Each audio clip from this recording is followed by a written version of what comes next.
Recipe খেলে আজ তোমাদের দেখাবো একদম সহজ পদ্ধতিতে এগ টেবিল বানানো। তার জন্য কিছুই না, এই প্রসেসটার সাথে আমাকে একটু ফলো করে নিও।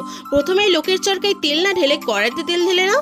এরপর ওর মধ্যে দিয়ে দাও আদা কুচি, রসুন কুচি, পেঁয়াজ কুচি, লঙ্কা কুচি।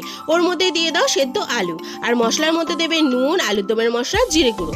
ভালো করে নাড়াচাড়া করে ধনেপাতা কুচি দিয়ে ভালো করে নাড়াচাড়া করে নামিয়ে নেবে। এদিকে দুটো ডিম আর অল্প দুধ নিয়ে একটা ব্যাটার তৈরি করে নাও। ডিমের গোলায় দুধ দেওয়ার কারণই হচ্ছে দুটো ডিম দিয়ে তোমরা অনেকগুলো ডিমের টেবিল বানাতে পারবে। এবার ঠিক পরিবারে যতজন সদস্য রয়েছে তাদের জন্য সবার জন্য ডিম সেদ্ধ করে নাও। হাতে একটু আলু মাখা নিয়ে ডিম সেদ্ধ দিয়ে ভালো করে ডিমটাকে মুড়িয়ে নাও।